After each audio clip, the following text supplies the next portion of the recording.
NEPM's podcasts are funded by Armbrook Village Senior Living in Westfield, offering assisted living and compass memory support with evidence-based treatment for those with memory loss. More at armbrookvillage.com.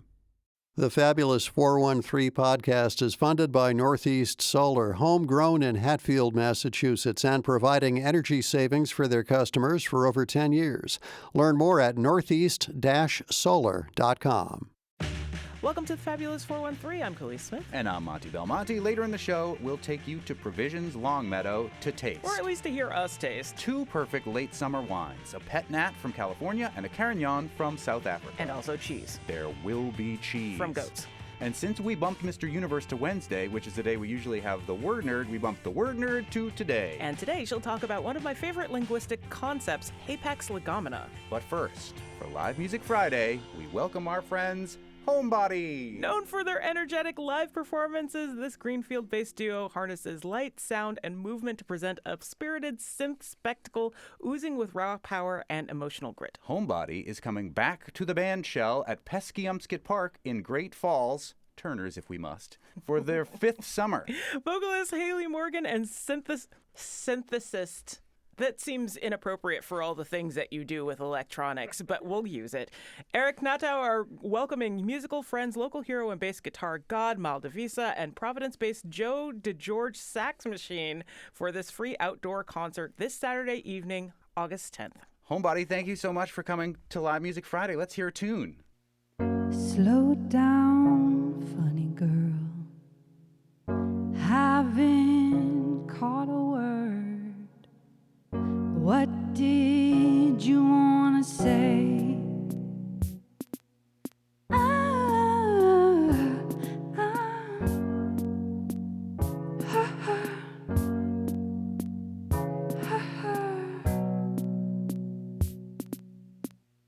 I've been up and down.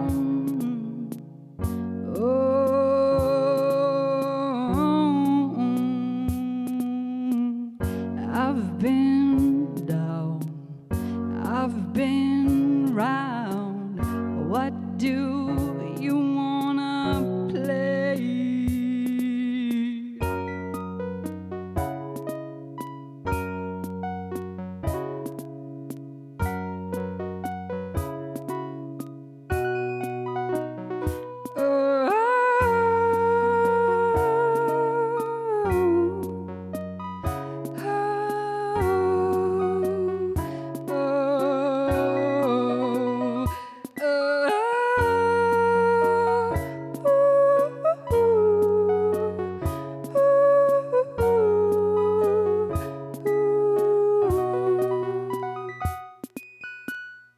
What did you expect? What did you think was gonna happen? What do you want to happen now? I've been listening, I've been dreaming.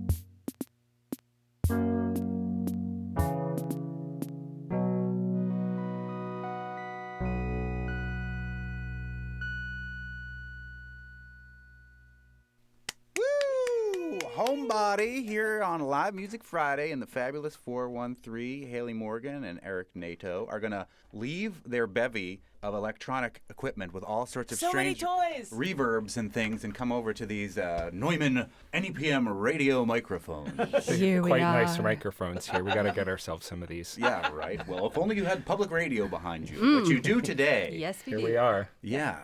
So I've been watching your band since the Happy Valley Showdown in the basement. The location was a bar called The Basement.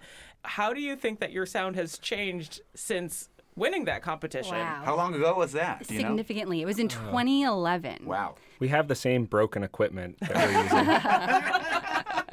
So it hasn't changed. That part hasn't changed much. Yeah, But we've been working on calibrating the sound a little bit more, controlling the chaos when we want to. I don't know. We still play a lot of the songs we wrote that long ago, but we've been sort of shifting them. We've realized we've been growing as artists, and the things we're curious about sonically have shifted. So it's been really fun to kind of reinvent these songs that we know so well after performing them for 13 years. yeah, I remember that night very well. That's how we won money in order to record our first record. Was Mark Sheehan, rest in peace, who put on a lot of great shows back then. That was a great time. It felt really important to have all of our friends behind us, kind of like cheering us on. Yeah, and I think also like being in the Valley and starting to play music together, like we were really lucky to have the audience that we do and have this area that's so with audiences that are able to have such a wide ear, like be able to listen and have this attention span and be open to new approaches and ideas. And so we've been really lucky for the response. I don't think we totally expected it when we started. I remember when you entered that and like there was just all this buzz about you. Like the band that people were talking about was yours. And that was like for weeks and weeks and really hasn't stopped for 13 years. So good job. Yeah, Aw, it's incredible. thanks. And I've seen you a million times as well. And what I've noticed in your trajectory, from playing like a staff party for Hope and Olive, but That's like right. getting everybody to come out and dance to like an incredible stage show now. So the most recent times I've seen you, there's been like the lights and the visuals that go with it. And costumes. You dressed up like Garlic at the Garlic and Arts Festival. Thank you for picking up what we were throwing down there. Yes. Haley was like, "Do you think anybody's gonna notice?" And I was like, "I don't know." But thank you. You know. You're making You me know feel it's really there. good. Well, it's like how we dress our bodies and how a space feels and looks when you are receiving music or experiencing something like that really helps, I don't know, shape a lens and a platform for it. And so we've always from the beginning been really interested in how to employ multiple senses into the experience. And lights in particular have been something I've been really passionate about from the beginning, using clamp lights and foot switches from Home Depot. But we've been like, now that we're starting to play bigger spaces, we've had to learn how to level up. And so, this past winter, I did the Girls to the Front program up at the Stone Church in Brattleboro and learned how to do lights for venues and be a light operator, which has been super cool. That program is amazing. Yeah, it's a wonderful so thing. great. It's such a cool thing. Yeah, I highly recommend folks look into it if you're interested in getting into production side of things.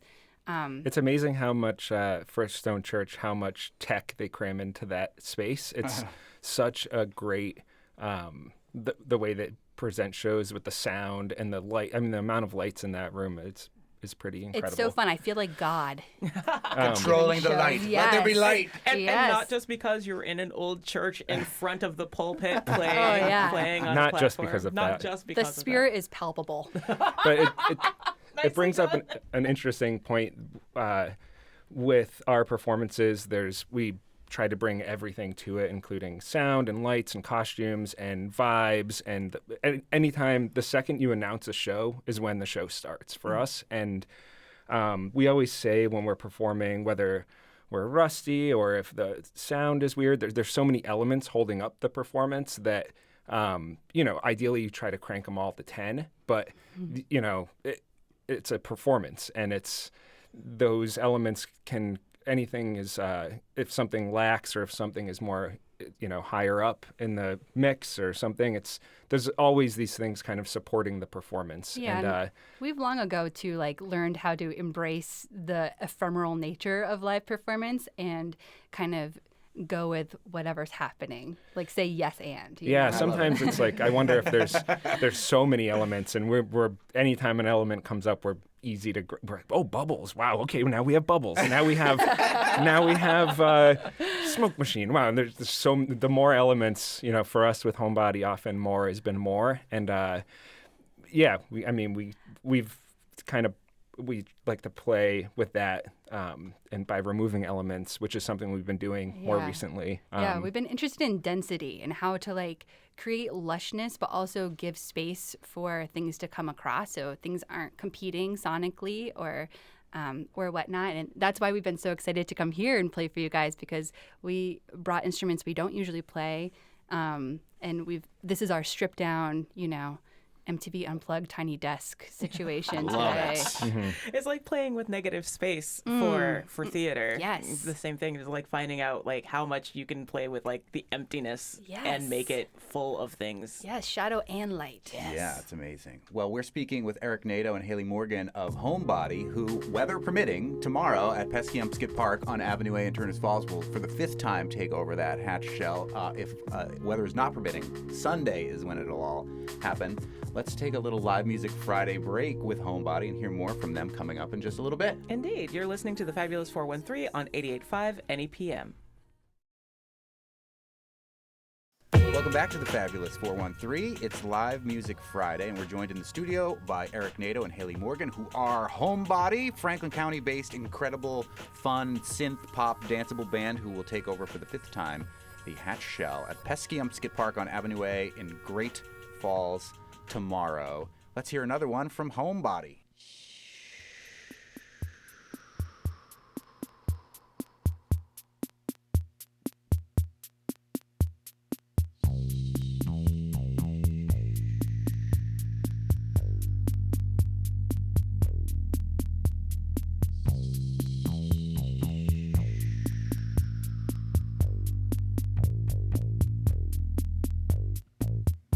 Listen, babe, I hear a storm coming.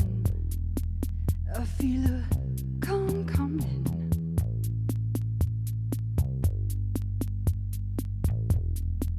But I'm a fool running after you.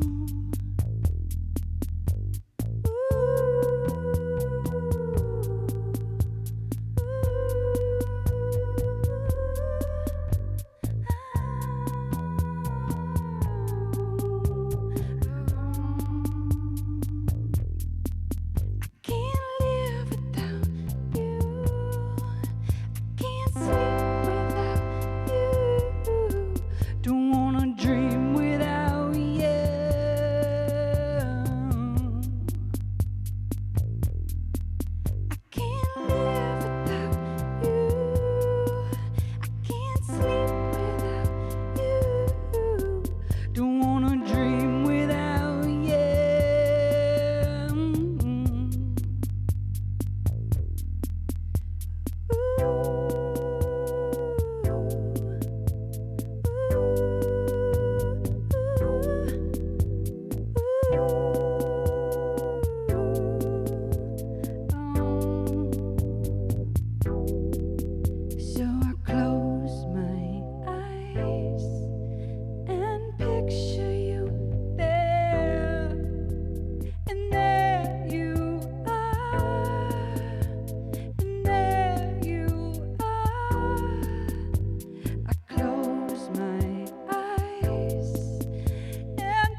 Homebody in the studio for this live Music Friday in the fabulous 413. Eric Nadeau and Haley Morgan, who will, with friends, be playing at the Hatch Shell, Peskyemskit Park in Great Falls, Avenue A / Turner's Falls. Tomorrow, weather permitting, Sunday, the rain date. It's free. It's fun. free. I've been before. Go enjoy free music. The first time anybody ever noticed my I Hate Dumplings, Just Kidding, Can You Imagine shirt was at that festival. And Lou Barlow was there watching you the last time from Dinosaur Jr. fame. So Yeah, he was all the cool kids come out. Lou Barlow played our show at Peskyemskit Park last year. Yeah. Fun. Yeah. So that was really fun. Talk about the organization that's putting these concerts on, River Culture. Yeah, River Culture is really wonderful. They do a lot of events and cultural happenings up in Franklin County. Yeah, they keep inviting us back to curate an summer evening in the park. River Culture is essentially the Arts Council of Montague, too. So they're really good at figuring out where to do art through all the 5 villages. But it's always fun for me, who lives in Great Falls, to have it come to my backyard. That's right. Yeah, it It's all seems for to you, have Monty. kind of gotten It is. a lot more traction over the past few years. Like when it first started, we were doing similar to this just down the street in Spinner Park, which is hardly a park, but there's very small. We played there for a couple years in a row, and River Culture brought us there. And I think that's where we really developed our young audience. Yeah. I seem to remember like many 4-year-olds freaking out. losing their minds. Yeah, losing their mind. Doing Losing all it. our dance moves. It was very cool. And now they're teenagers and They your biggest are, fans. And they And still they're still come. doing the dance yes. moves. Yeah, I love yes. Tell us about the friends that you're bringing to the show. Oh my gosh, we're so excited. Mal Devisa's playing, who is one of our favorite artists in the Valley. Everything she does is interesting and new and kind of tickles my brain in a fun way. I love her passion and poetry, and she started in Huda Funkit. She played bass, which was like a pretty cool band around here, and now she's doing solo stuff. She does lots of collaborations. Yeah, I think we saw her play the first time. Maybe we did the show. I can't remember. It was upstairs at the Book Mill. Yeah, just the second she starts singing. It's one of those kind of voices and performers who just watching them do anything really Just it grabs feels ya. like such a special moment and such a blessing to be like in the presence of it. She could just be singing and playing one bass note, and it's really holds. So stunning. It's Yeah. It really unlike is. anything It else. really It is. really is fantastic. And here's hoping that we get at least a little glimpse of her hip hop while she's doing Yes, it. Yeah. me Because too. she does so many genres, and she's great at all of them. Oh yeah. And then in stark contrast, we have Joe DeGeorge bringing his sax machine project from Providence, Rhode Island to Great Falls. Joe's an amazing musician. He's in a lot of cool bands like Harry and the Potters. Which is the Right. coolest thing about Harry Potter going right now. Everything else that has to do with the person who wrote those books. Yeah, Strong I mean, agree. Harry and the Potters, he was him and his brother, I would Yep. venture to say close to 20 years ago. And Yeah. it's hilarious if you Yes. understand those books. They really Yeah. are funny. Oh, But yeah. yes. And Downtown Boys is his other project that is so Downtown Boys are phenomenal. great. Oh, such good energy. But Joe, I mean, he's a man of many talents. He's a co-hogger by day, Oh, rocker wow. by night. Yeah, he's very esteemed.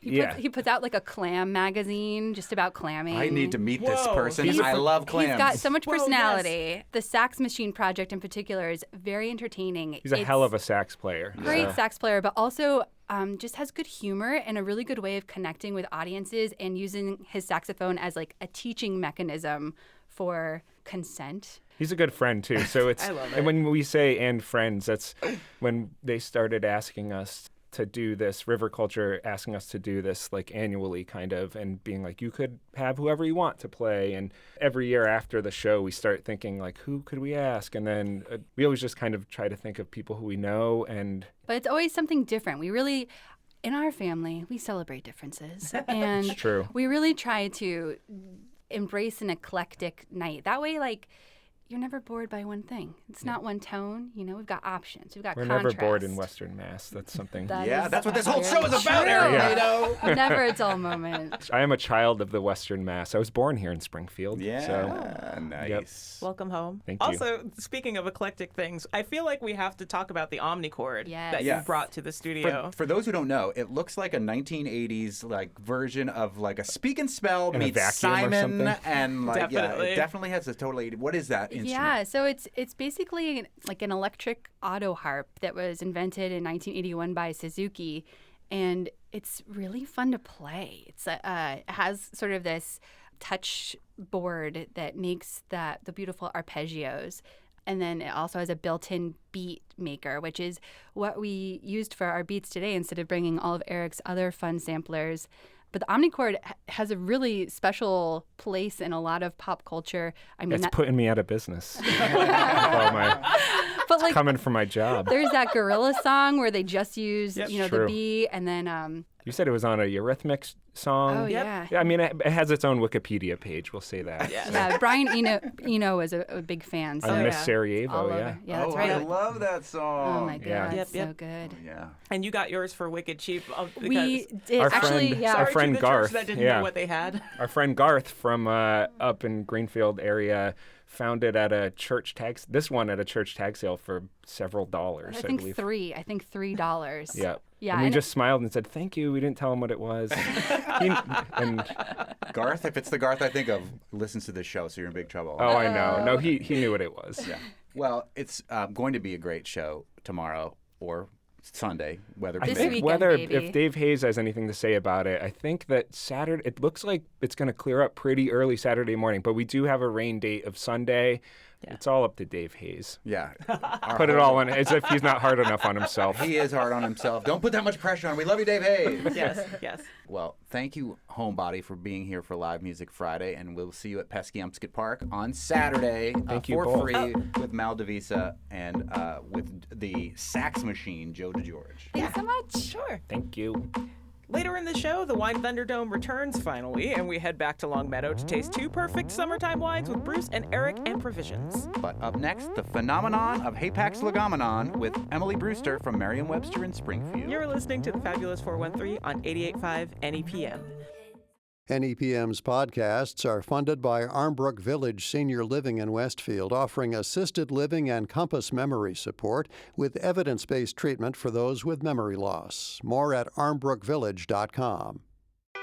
Emily Brewster is our resident wordster from Merriam-Webster. She's a senior editor at Merriam-Webster's Dictionary in Springfield, Massachusetts. And you, listener, can at any time email us at thefab413@nepm.org and ask us a linguistic question. But after we finished our segment last week off the air, Khalees Smith had a request for the word nerd to learn about... Hapax legomena. Do-do-do-do-do. Legomena. Do-do-do-do. What is Hapax legomena for people who are not familiar with this term, Emily Brewster? Hapax legomena is the plural form of the word Hapax legomenon, and it refers to a word or a form of a word that occurs only once in a document or a corpus. Only once, only in that document, or only once ever in the history of documents? No, just in the document. So if you were to write a book and only include the term Hapax legomenon in it once, then the Hapax legomenon would be a Hapax legomenon. Now we've gone meta Hapax legomenon. It's easy to go meta with Hapax legomenon. What was so interesting about this phenomenon of legomenon to you, Khalees? I keep drifting into linguistic TikTok. Yeah. There are very few avenues that I travel in the realms of TikTok because I find it overwhelming, but I will go all in on linguistics, cooking, and dance. I'm going to add to that list staircases that go to nowhere. That's not TikTok. Oh, okay, I see. That's not Khalees TikTok. has particular internet fetishes, and that is one of them. Everything is sequestered in its right place. I feel like LL Cool J and Toys, like the mashed potatoes can't touch the meatloaf. Yes. I want my string beans to be quarantined. Yeah, so I was watching a linguistic TikTok, and I can't remember the context in which this person was ranting about something that they had gotten a lot of comments about, but they were breaking down how the thing that people were saying was not what it was a Hapax legomena. I'm like, that's interesting. It's not actually this word that gets used very often. It's this thing that only appears once, but somehow you've interpreted it as something else. That's interesting. Emily Brewster, That is interesting. there's got to be some famous examples of Hapax legomena to the point where at least, it's a weird Latin, I'm assuming, term that even I kind of knew about, but don't know why. Well, it's actually Greek. And Oh, It's okay. Greek, and it means spoken only once. You can also, for short, you can just call it Hapax, which seems really like... That's how I refer to my child when they're somewhere else in the house. Hey, Pax! Hi, Daddy. My son's name is Pax. Yes. Yeah, and Yes. he's only happened once. Yeah, exactly. That counts. So, are there famous examples, though?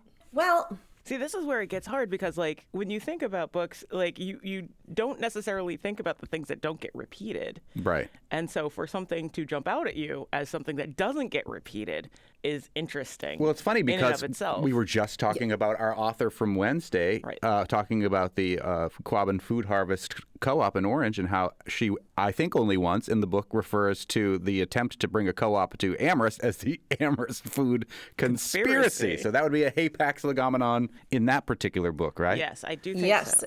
right. That term, food conspiracy, then would be a Hapax legomenon. Yes. The thing about a Hapax legomenon is they're probably occurring in books that we read all the time, and we just don't even notice them. This points directly to the strong desire that I have, that I think I've mentioned here before, that every book come with a concordance so that you can actually see how many times and on which page every word in a particular book is used. I'm sure I'm not alone in this desire. This may be where AI can come in handy, because I don't know if that's a good use of human time. I mean, I feel like this is exactly what AI was built to do.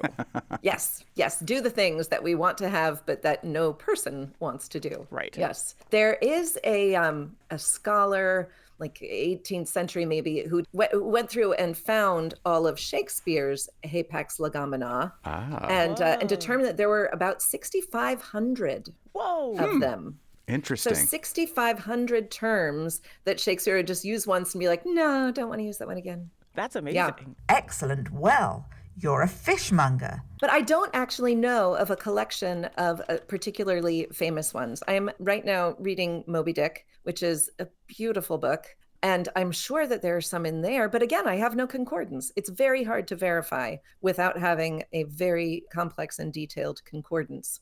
This is only somewhat related, but it really reminded me of the website Medium came up with a chart about who uses the most words in rap music. Oh, and it's Aesop Rock. It's Aesop Rock. Flash that buttery gold, jittery zeitgeist, withered by the watering hole. Water patrol, what are we the heart? How could be our suddenly? Followed closely by many members of Wu-Tang. So Aesop Rock uses 9,009 unique words. So it may be they're repeating some of those words sometimes, but that's the largest vocabulary in hip-hop. And according to a 2014 data analysis, Matt Daniels, the largest vocabulary in hip-hop, the goal is to determine rappers with the largest vocabulary. Most recently in 2019, top MCs of the list, Aesop Rock, Bus Driver, and then followed by GZA from Wu-Tang, MF Doom, who also rules, and is Wu-Tang adjacent, and RZA, the abbot of Wu-Tang Clan. Yes. Feeling mad hostile, ran out postal, flowing like Christ when I speaks the gospel. Stroll with the holy roll, then attack the globe with the buckets, style the ruckus. Hapax legomenon. I want Wu-Tang to work that into one of their songs and just bump them up the list to try to surpass Aesop Rock. I mean, really, if you use some very strange word, I think poetry is a great venue for, I mean, Hapax legomena just run rampant in poetry, right? Because in a particular poem,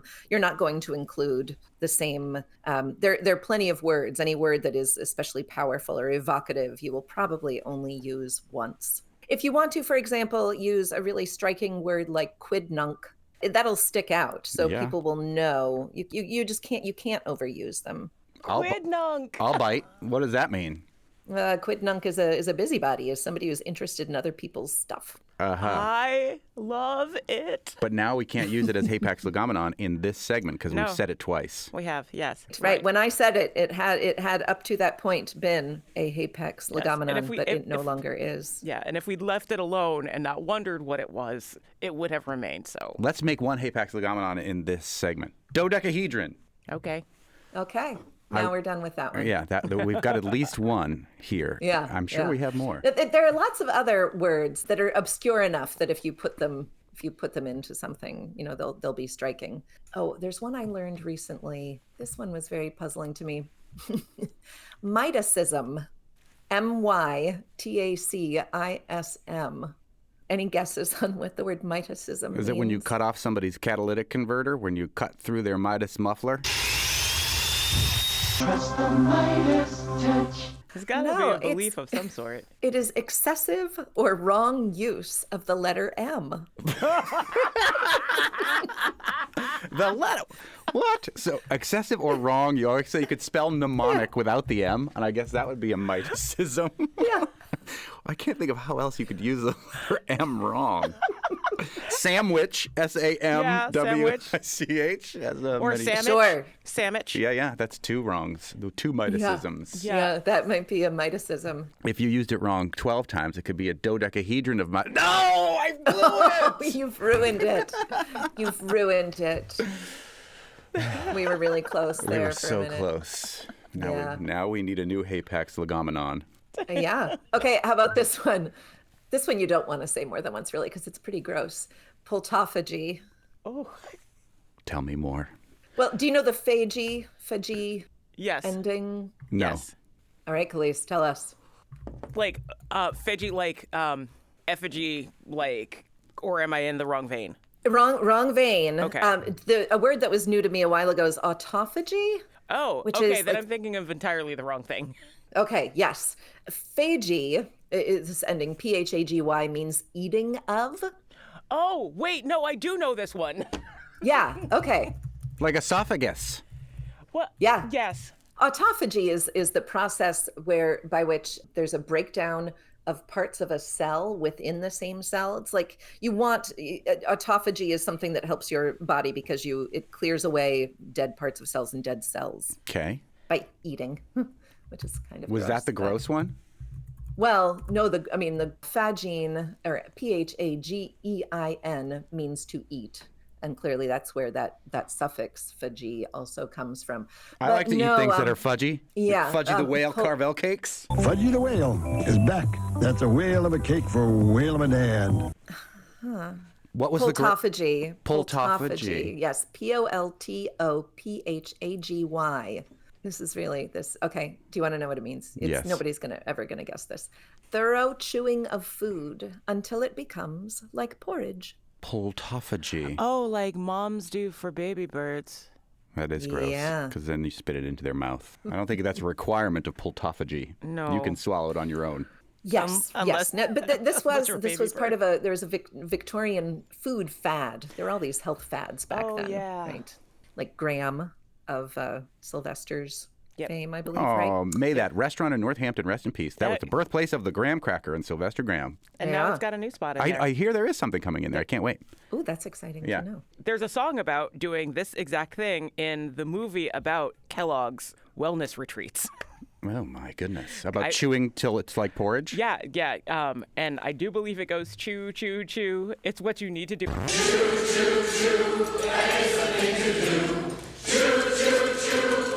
And the whole room of people, like for this couple that has just arrived, sings this ridiculous song about making sure you chew enough at this meal that they're at. I'm shocked, Khalees, that they didn't take this opportunity to employ the word pultophagy. I mean, it rhymes with things. Oh, You would think totally.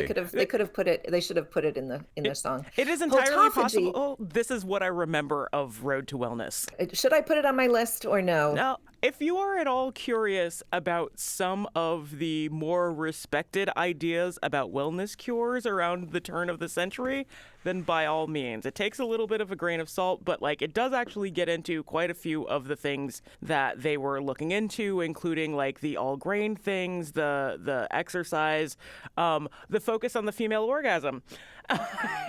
Nice. Interesting. Yes. All right, but back to pultophagy. It was an offshoot of Fletcherism. There was a guy, a nutritionist, a Victorian era nutritionist, maybe perhaps mentioned in that movie, who advocated chewing each mouthful 30 times before swallowing, to promote health. I've certainly heard that. Yeah. The coiner of pultophagy thought that pultos meant masticated or finely divided, like, finely chewed, but it actually means porridge. And that's why pultophagy still has, part of its denotation is porridge, chewing the food until it becomes like porridge. But the porridge connection was not intended by the coiner of the word, which just goes to prove that you coin a word and then, if it takes off, you lose all control over what it does out in the world. I practiced pultophagy when I was in Maine over the weekend because, there's so little lobster meat in a lobster that I was like, I'm going to chew every single piece of this until it is just the butter left in my mouth. Okay.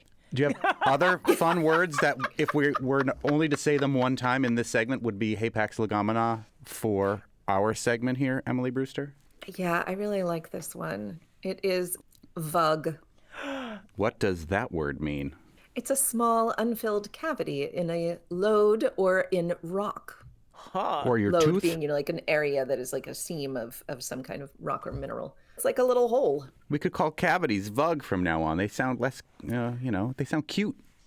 Instead of terrible and ruining. Yeah, my Hapax legomenon had to get their vug filled earlier this week. But then the tooth fairy wouldn't take them. If they get cavities, is that how it works? Yeah. I think the tooth fairy will take them even if they have cavities. But see, now you said it like twice, and like it's no longer. Well, that was the third time, actually. Yeah. Mm-hmm. We're still going to come up with one, I'm pretty sure. Sorry. Yep. Gambate. Vug. Vug. Yeah. How do you yeah. spell that? Is it V-U-G like bug? Yeah. I like that It's word. it's really a very, I find that word very aesthetically pleasing. It's just nice to say. Me too. It's nice and small. You can use it in Scrabble. Ah. Yeah. It's Handy. good. I mean, try to put Hapax legomenon in a game of Scrabble. It's gonna be really hard. That's gonna be. Hapax you can do though, and Hapax is entered in our dictionaries as a shortened form of Hapax legomenon. And it's just Hapax? Mm-hmm. Yep. More before we say our farewells? I think that's the first time you've said that word, farewell, which means we could just leave it there, and that would be No, this see, he episode's- ruins it. The Hapax legomena will have to be my saying to you in Japanese, good luck. When did you say that? A little while ago, and I'm not going to repeat it. I didn't even notice it. Well, pneumono ultramicroscopic silicovolcaniconiosis. So there's two for you, Emily Brewster. Thank you, Monty. Does it Thank still you, count Khalees. when we're speaking it and it's not written down? No, it can be in spoken. Okay. Word for sure. In which case, yay, awesome, we did it. We did it! If you have a question like Khalees did about Hapax legomenon for Emily Brewster, resident wordster from Merriam-Webster, our dictionary in Springfield, you should send it our way, thefab413@nepm.org. Thanks, Emily. Thank you, Monty. Thank you, Khalees. I'm going to see if I can find that Shakespeare list I and know, that's link cool. to it, because, like, it's really fun. Yeah, and I got the Wu-Tang list right here. Because Wu-Tang is forever. Yes. Shout out to that one house in Goshen. With the lawn With the sign. sign. Yeah. Forget about the presidential lawn signs. I'm putting one up that says presidents are temporary, Wu-Tang is forever. That doesn't count as political, so it's fine. Yeah. Up next, into the Tina Turner Memorial Wine Thunderdome. 2 wines enter, 1 wine leaves. And 1 cheese to rule them all. Now we're mixing Mad Max and Mordor metaphors. We'll go to Provisions in Longmeadow to taste 2 chillable wines for the tail end of the summertime. You're listening to the Fabulous 413 on 88.5 NEPM.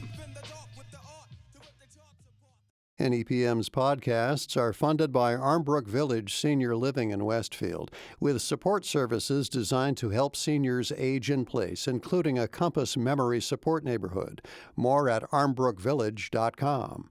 The Fabulous 413 podcast is funded by the UMass 5 College Credit Union, offering co-op advantage checking with cash back on all purchases, plus secure debit card controls, all from the UMass 5 mobile banking app. Insured by NCUA, umass5.coop. This is the last Friday before we head into a week of vacation, so this wine Thunderdome has a special breath of fresh air to it here at Provisions Longmeadow with Bruce McAmis and doppelganger for Benson Hyde, additional tall, thin person at Provisions, Eric Rueli. Hello, Eric. Hey, how's it going, Monty? Thank you for joining us. Thanks for doing this, Bruce. Happy to be here, Monty. Thanks for coming in. You often have to play second fiddle to that other guy, Benson, who bailed on us at the last second. So you get to lead the charge today, Bruce. Well, Benson is off saving the world from bad wine. Okay. So That's a good cause. Yeah. So I'm filling in today, but happy to be here.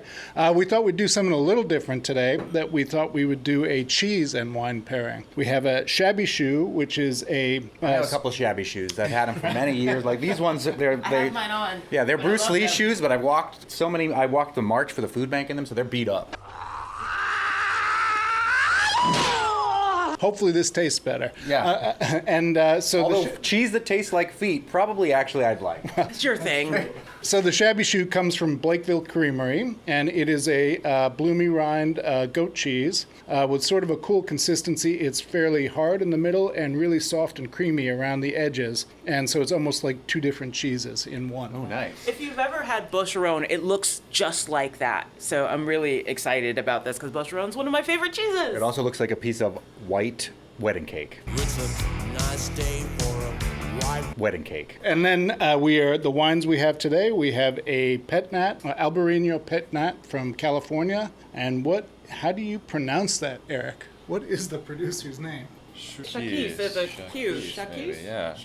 J'accuse. Accuse me of being not prepared. California. Oh, it's supposed to make it easy. Chuchakis. Chuchakis? Chuchakis. Oh, it's in Spanish. Yeah. Because it's California. That makes more sense. Or Champelli. It's in Spanish with fancy script. And then we have a South African Carignan from Kamusha is the producer of that. So that is a chillable red, light-bodied summer red. And so we are going to taste those off with the Chabichou. I have to admit that I've had the Kamusha before. They made a mention about getting some special bottles at Dare, and when we went to go taste Rhones with them, I was like, you have to give me bottles of this. It seems fascinating. Hooray for black winemakers. Nice. Especially in South Africa, which has had a very terrible history in the wine industry when it comes to apartheid, etc. But speaking of South Africa, Provisions is doing a special South African wine event, right?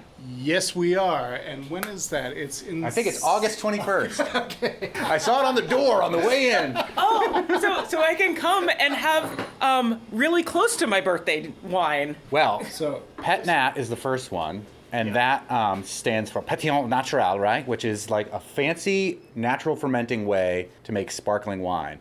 Very traditional method of making sparkling wine. Like even more traditional. Ancient. More than the champagne method of the secondary fermentation in the bottle and the dosage and all this nerdy stuff that we don't need to get into. But the natural yeast, giving it this bubbles, often gives it a very wild kind of situation. And I love that. What do you think, Eric? It's delicious. Got a nice acidity, very grippy. Almost like reminds me of a lambic beer, which is another one of our favorite things here. Oh yeah, the sour. Yeah. When I tasted it, the sour structure on it does have a lambic beer kind of quality to it.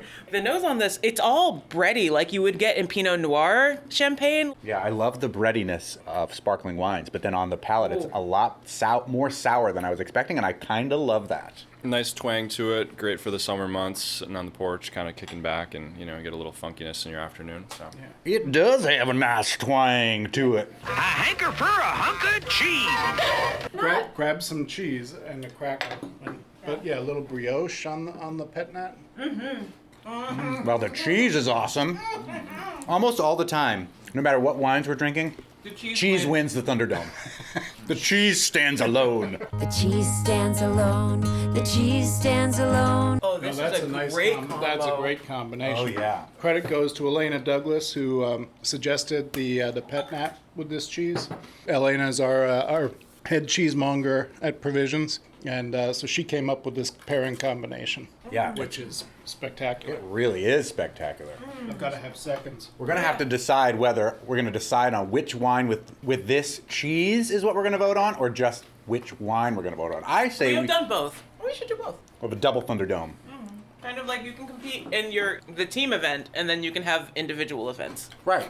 Oh, the Olympics. You've got so many parallels to our everyday life. This is difficult training here. Yeah. I wish I was doing more of the training like that French pole vaulter, but unfortunately I'm not equipped. His knees took out the bar, people. I don't know about that. Nope, his knees took out the bar. It's like the Zapruder film of pole vaulting. Right. Okay, the first one, once again, is a Petnat from California. Making a lot of kind of more Alsatian, German varietals out in the West Coast. So a lot of lighter, zippier, kind of more fresh acid. A lot of good things in here. So for the summertime, it's perfect. It's a beautiful bottle with a peacock on the Well, a peacock label. Moving into somebody's hair to looks like like somebody's head, and there's a peacock sitting on top of a woman with an afro. This is a beautiful label. Okay, wine number 2, Bruce, here at Provisions Longmeadow, South Africa. What is it again? The Kamusha Wild Carignan, naturally fermented. So this one is not sparkling, but can still be naturally fermented with natural yeast. Yeah, exactly. And it does have a little bit of that wild quality to it, but definitely brambly berries, raspberries. I get beef. Beef. Thank you, Sam Elliott. Yeah, no, it's coming. I can't stop it. This is quite nice. Yeah, this is a contemplative wine in some ways where I keep wanting to smell it and haven't yet had a sip, which is always a good sign of the quality of the wine for me, that I don't just put it down the gullet right away. We did put a chill on it, and so it's a good summer red. Only 12.5%, so a little lower alcohol. Which is weird, because that to me used to be like the perfectly middle of the road, not low. And now for reds at least, it's certainly on the low end of things. Yeah. Global warming.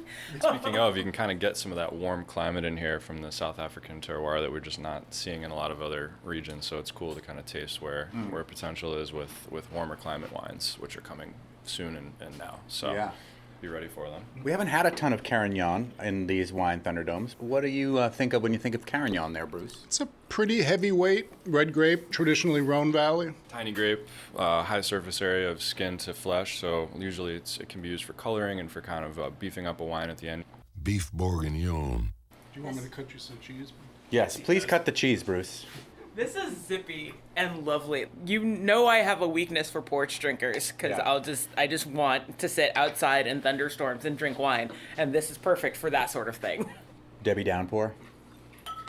Hurricane Debbie. Once again, this cheese is exquisite. And once again, kudos to Elena, our head cheesemonger, who did mention brambleberries and a light summer red. And Tony, our wine buyer, came up with the exact wine to use for this. Even from off-site, they're right on. It just shows you how versatile a cheese like this can be. It pairs with a light red, it pairs with a pet nat. Yeah, we also failed to mention in our wine snobbery that Alvarinho is a white grape. Pet nats can be made with non-white grapes, but not very common. Mm-hmm. The Wild Mutupo makes this taste nutty, or makes the cheese a little like almondy. The Carignan from South Africa. Totally, whereas the creaminess was emphasized with the pet nat. But they're both yummy. They both are yummy. Both of these pair excellently with them. None of these them. are great wines. This cheese wins, and maybe I knew that coming in. Chabichou. Chabichou is the actual name of the cheese, which is a fun name. Where is this from again, and where are they located? I believe they're in Vermont. Good place for cheese. Yeah, Blakesville Creamery. Port Washington, Wisconsin. Another great place for I cheese. beg their pardon. But yeah, Wisconsin has a couple cheeses grown out there, so I hear. I think you can get a hat made out of them if you're going to go see their football team. One of the first cutaways I saw at the Olympics was somebody in a cheese hat in the stands. Well, that's in France, so that makes sense too. I didn't know they were Green Bay Packer fans Look, there. I don't know if France is making cheese hats like that. They make cheese berets. Cheese. Going back to the Albarino, there's something almost rhubarby about the nose. Huh. I can see that, yeah, for sure. Almost a strawberry rhubarb. Yeah. Tiny bit of cilantro. Yeah. All right, we're running out of crackers. Oh no, there's three of us here. Carignan from South Africa is going back to it extra bloody. And our wine director, Tony, took a big trip out here and had a great visit with the Kamusha people and, brought back lots of fun wines for us. So we've got a whole lineup from them, and they're all equally fun, fresh, do zippy. you really? Yes, we do. Absolutely. Speaking Police's language. I got 2 of their wines. I wasn't disappointed by either of them. They both did really cool things, and as soon as it was one of those things where I read the description and I was immediately in, and then the glass just did not disappoint at all. This is going to be a really tough decision. Khalees has got it spot on. It's just what you're in the mood for. Do you want to accent the creaminess of the cheese with the pet nat, or the nuttiness with the Carignan? Let's vote first on wine alone. Which one of these do you think is the best? Summer Porch Pounder. My vote is with the pet nat from California. Chuchakis. Bruce, you got a vote? I think I'm going to go with the pet nat. Eric? I'm going with the Kamusha. It's the season of chillable reds here, and we're loving these low alcohol, high delivery reds. So personally, I always believe it's the season of chilling all of your reds all the time. At least a little bit. Unless it's wicked cold in your house for some reason, chill your reds. Yeah. But for wine alone, I am also on the Kamusha train. Like, the chilled red is killing it. Okay, so the wine alone is a tie in the Thunderdome. What about wine with the cheese? Let's go reverse order. Wine with the cheese, I'm on the other end. I like the Chuchakis with the Chabichous. Eric from Provisions in Longmeadow?